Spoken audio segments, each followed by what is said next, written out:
Hello guys and welcome back to the channel. So now guys, in Nigeria they say everybody na thief, but na the person we then catch be barawo. This particularly applies in this particular instance. Some of the names sometimes that are mired or are besmirched with the stain of corruption or malpractice, you find them both alarming and disappointing.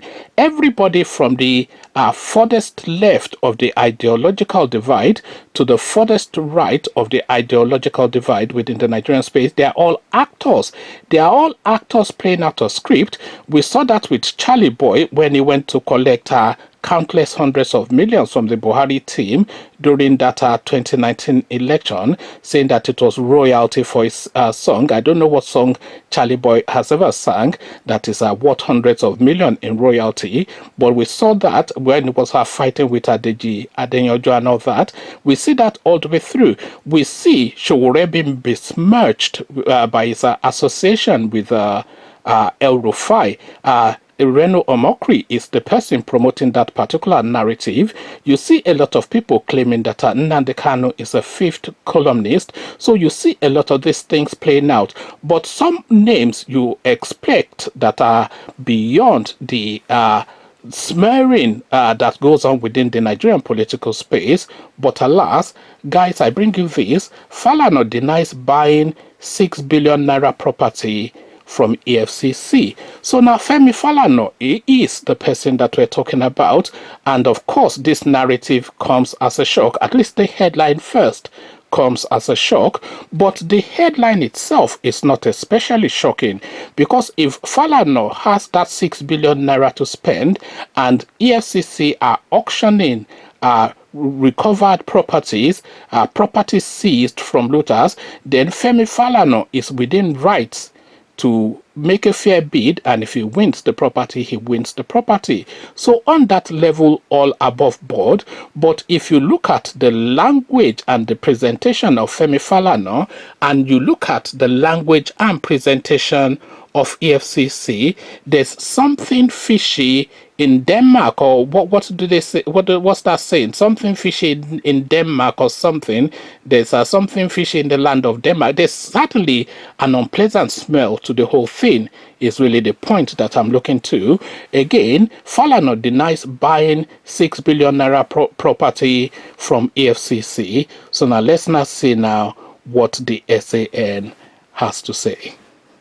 Femi Falana, a senior advocate of Nigeria SAN, says he did not buy a property worth 6 billion naira from the Economic and Financial Crimes Commission, EFCC. In 2017, Abubakar Malami, Attorney General of the Federation AGF, had alleged that the said property was sold by the EFCC to a Lagos lawyer. Malami had also said the property was one of the assets recovered from the pension task force, but Falana had immediately tackled Malami, dismissing the claim as false, adding that the property was not recovered by the pension task force. He said when the previous stories of the illegal acquisition of the property did not fly, the federal government had also alleged before the Ayo Salami judicial panel set up to probe Ibrahim Magu, former EFCC chairman, that the then anti-graft agency boss had transferred 28.5 million naira to the account of his law firm. The property came up again on Thursday when Ngozika Ihioma, a witness in the trial of Abdul Rashid Maina, former chairman of the Pension Refund Task Team, PRTT, told the Abuja Federal High Court about monies and property recovered by the former pension boss. Ihioma, a management consultant whose firm Green Card and Carry Nigeria Limited was contracted by the PRTT for consultancy service, claimed that the said property was purchased by a renowned lawyer but did not mention any name. In a statement on Friday, Falana said there has been a renewed effort to falsely accuse him of buying the said property. The senior advocate of Nigeria, however, denied the claim on the purchase of the said property and challenged the federal government to forfeit the 1 billion naira alleged to have been paid by him. My attention has just been drawn to the renewed version of the lie to the effect that the same property lying and being at 42 Ghana Street, Maitama District, Abuja, allegedly recovered by the Pension Reform Task Force, was valued at 6 billion naira but sold to me for 1 billion naira sometime in 2015, Falana said. I wish to say, without any fear of contradiction, that the property in question was never recovered by the Presidential Pension Task Force.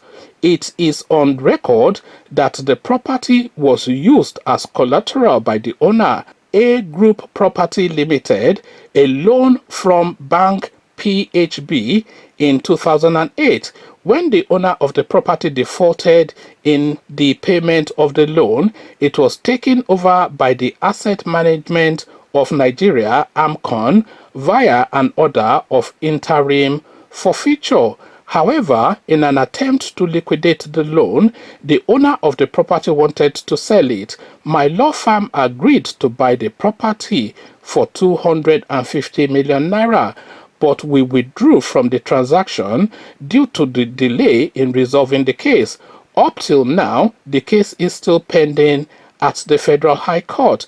In light of the foregoing, I challenged the federal government to proceed to forfeit the alleged 1 billion naira purportedly paid by me and recover the property if it established that it was recovered by the Pension Task Force. So there you have it, ladies and gentlemen. Femi Falana now in the throes of it all. So dodgy deals and backdoor deals, effectively man no man. And by the way, there's nothing wrong with man no man deals, because really most big deals are man no man deals. So Femi Falana, a senior advocate of Nigeria, the one that is first to court as soon as a policeman looks at a citizen the wrong way, is now mired in this now multi-billion naira scandal. So this is an eye-opener now. So he has now been forced to come out into the public space to explain now his involvement with the alleged property, the said property, and to then try and exonerate himself to say he did attempt to buy the property, but for a lesser sum than the sum of money that is being speculated, and that he later gave up on that deal because that property is still bounded by the courts. So this is his explanation. But then, of course, you see the hand of what's his name, Abubakar Malami, in this one again, because he has now put this in the public space now. So this is now that fight back against Sowore and by extension what is his name, Femi Falana. So this is now a push in the direction of that Falana Sowore narrative, and Falana just in general being a nuisance to their looting. So these people now, they are using all of the weight of the Nigerian government to try and crush the people that they see as their enemies. So now we've seen the move against Tinubu, where they're asking for his case file from the Code of Conduct Bureau. They are now going through the archives now in EFCC to see wherever Falana's name occurs, and to use whatever, so long as they see his name, guilty or not, so long as they can form an association with his name and an activity, they'll put that in the public space, because of course you know that mud sticks. No matter how clean you wash yourself, when an allegation has been made against you, that allegation has still been made against you, and the attachment of that allegation has been applied to your name. No matter how you whitewash the entirety of everything, let's take for instance, they accuse somebody of rape or something, just a random one, but that's the one that really captures the point. So let's say somebody was accused of rape, and it is then established categorically that that person did not do it, to the point that even the supposed victim comes out and says that person did not do it. That's a real hint of smell of that thing is still attached to that person, no matter how whitewashed he has been.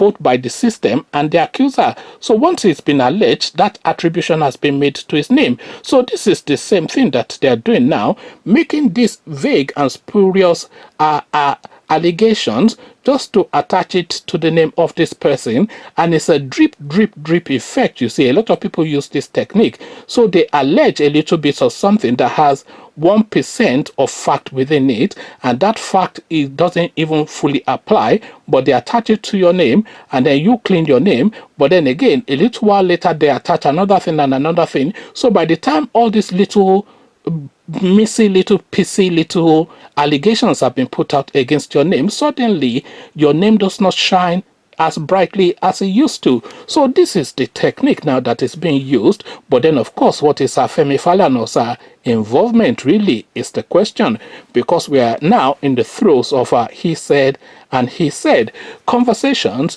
in the comment section. Dodgy deals between Femi Falana and EFCC, and we can see the puppet master Abubakar Malami pulling the strings. What says you? Come share thoughts.